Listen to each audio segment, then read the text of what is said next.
ya baik dalam hidupnya, mereka dituntun dan gereja harus melayani mereka itu keluar dari zona nyaman dan wilayah konflik, ya, menerapkan ajaran Fratelli Tutti tentang persaudaraan. Apa itu ajaran Fratelli Tutti?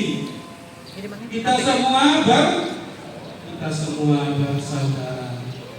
Berikutnya, mengutamakan kasih. Jadi fokusnya pada kasih. Mengutamakan kasih dan belas kasih sebagai inti Injil, seperti dalam Misericordiae Cultus. Gereja dipanggil menjadi saksi wajah Allah yang berbelas kasih lewat tindakan nyata, bukan hanya lewat ajaran dan aturan. Dalam Evangelii Gaudium halaman 49 ditulis, gereja sebagai rumah sakit lapangan. Baik, hampir selesai. Batu surga sukacitalah.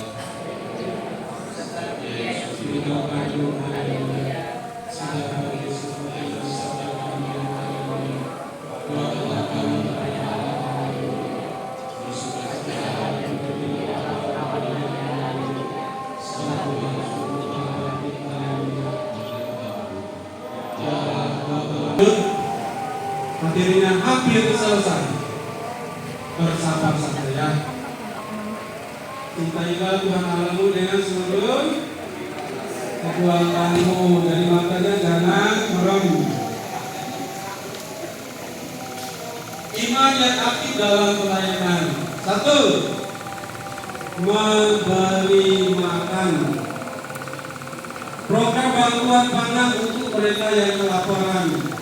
Dapur umum yang melayani dengan kasih. Dari para dewan, kalau misalnya ada program itu, silakan dilakukan dengan ketulusan hati Anda. Gereja menjadi dapur umum, atau gereja yang menjadi orang yang menyalurkan pangan bagi yang kelaparan. Iya. Mengunjungi yang sakit. Ya, ini pelayan-pelayan yang khas, yang menyentuh langsung dengan kebutuhan umat. Ya, bukan berarti yang lain tidak penting, tapi ini berhubungan langsung dengan kehidupan keseharian. Yaitu bagi yang lapar, yang haus, gereja menjadi dapur umum. Yang sakit, gereja itu menjadi rumah sakit dan panti jompo. Ya. Romo kami yang bertugas di Prancis, dia menginformasikan dan menyampaikan kegelisahannya dan juga menjadi gaya pastoral di sana di Prancis itu. Kemudian dibiarkan tinggal di Jompo tanpa kunjungan dari anak kandungnya, disuruh tinggal di apartemen tapi tidak pernah difasilitasi dibantu. Hidup dalam sepinya.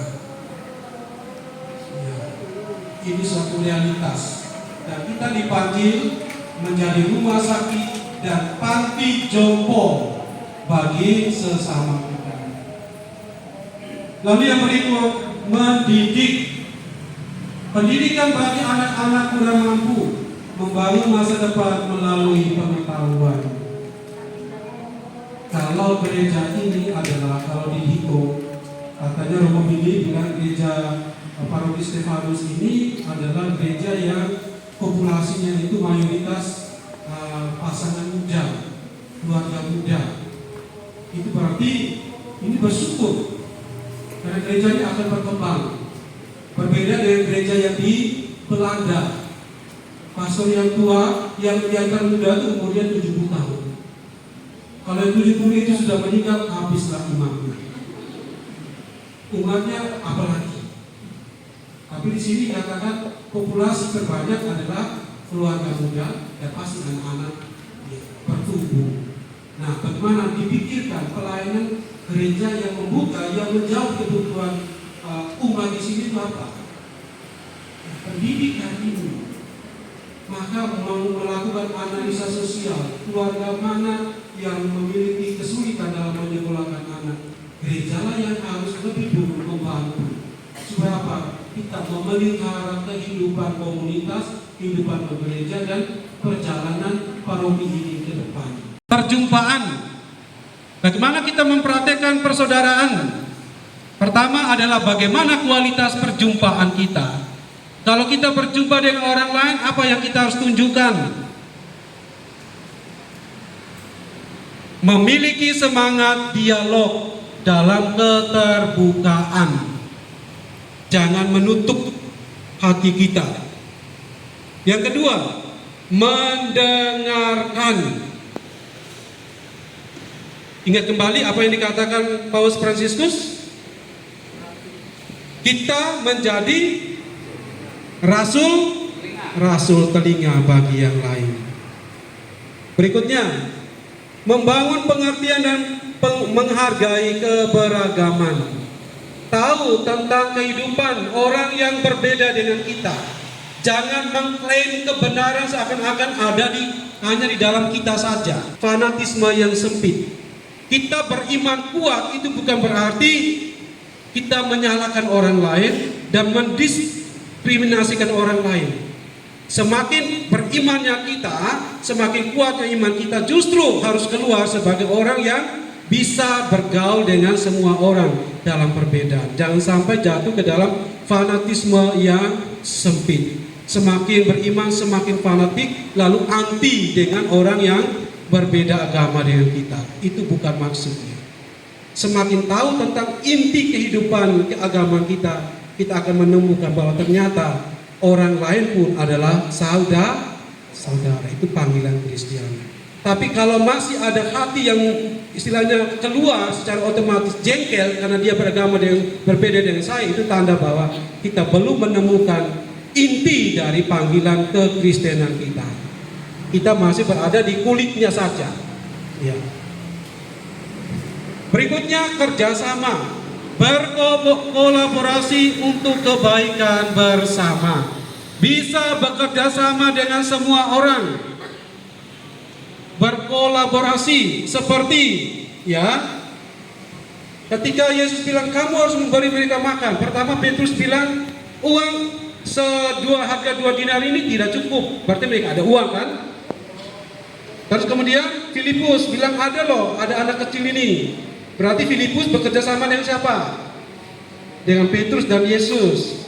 Lalu dia cari anak itu. Lalu anak itu bekerja sama dengan siapa? Filipus dan Petrus.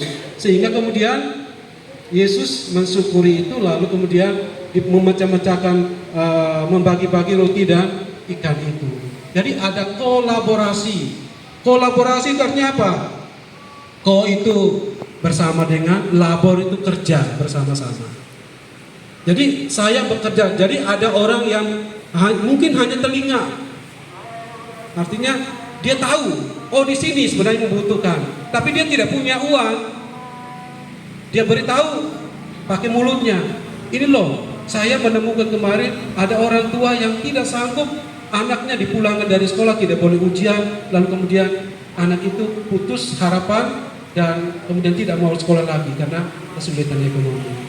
Gunakan telinga, gunakan mata. Dibawa kepada siapapun yang bisa menolong. Ya, Tuhan Allah memakai kita untuk menjadi penyalur kebaikan bagi orang lain. Maka butuh kerjasama, kolaborasi. Aduh kasihan. Tetapi wujud nyatakan empati Anda itu dengan tindakan nyata. Macam-macam ya. Keramahan, membuka pintu rumah dan hati menyambut semua orang. Hospitality, keramah tamahan, welcome untuk semua orang. Ya, entah dia keluarga, entah dia tetangga, entah siapapun, rumah itu harus terbuka dan kita menerima mereka dengan semangat keramah tamahan. Yang terakhir, kepedulian global, merespon krisis kemanusiaan di seluruh dunia, terlibat dalam isu-isu global. Ya. Budaya perjumpaan dan solidaritas. Yesus lalu menjumpai orang yang buta. Dia melihat dengan hatinya, dia mendengar dengan hatinya. Lalu apa? Dia memberikan bantuan, menyembuhkan dan lain sebagainya. Jadi setiap perjumpaan yang digerakkan oleh Roh selalu akan bermuara pada apa? Solidaritas, tindakan nyata. Kalau hanya melihat doang, lalu kemudian kasihan ya, itu belum dikuasai oleh Roh. Kita masih dikuasai oleh, ingat, di diri ego. Ya. Jalan kecil dalam kehidupan sehari-hari. Ini barangkali terakhir ya. Coba dicek. Masih ya? Waduh, banyak sekali. Saya sendiri juga tidak sabaran sudah selesai. Speaking dulu, silakan. Speaking dulu ya, silakan. Ya, silakan. Saya tidak terlalu mahir untuk yang speaking. Biarkan panitia speaking dulu. Es breakingnya ngapain? Kita minum es berarti. Iya, saya minta waktu sekitar 5 menit untuk minum es, untuk es breaking. Nanti mohon dibantu juga oleh Mbak Ratna, tapi sebelum itu saya minta Bapak semua untuk menghadap ke kanan. Semuanya, ya Bapak Ibu, ya mohon maaf Ibu, mohon maaf. Berdiri pasti. Saya sama siapa ini ya? Saya belakang Pak Hendrik aja, baik. Bapak Ibu kan tahu yang hujan-hujan itu nah, ya kan tahu kan? Iya, tahu kan? Ya, kita ini kan musim hujan di Palembang ya. Di Palembang, di Ubah, di Banyuasin kan musim hujan ya. Ya. Jadi Bapak Ibu, moga-moga nanti kita tidak hujan. Moga-moga nanti malam tidak hujan. Belum. Moga-moga tidak hujan. Belum Pak, belum. Pak capeknya, itu capeknya sudah kan capeknya. Baik Bapak Ibu, semoga nanti malam tidak hujan. Tapi kalau hujan biasanya dimulai dengan hujan rintik-rintik ya, rintik-rintik. Iya, rintik-rintik, hujan rintik-rintik. Hujan rintik-rintik pakai jari ya, pakai jari ya. Biasanya kan hujannya rintik-rintik dulu kan. Lama-lama ya, lama-lama. 5 menit jangan rintik-rintik ya berarti ya. Baik. Nah hujan rintik-rintik itu kan nggak cuma ke arah kanan kan, biasanya kan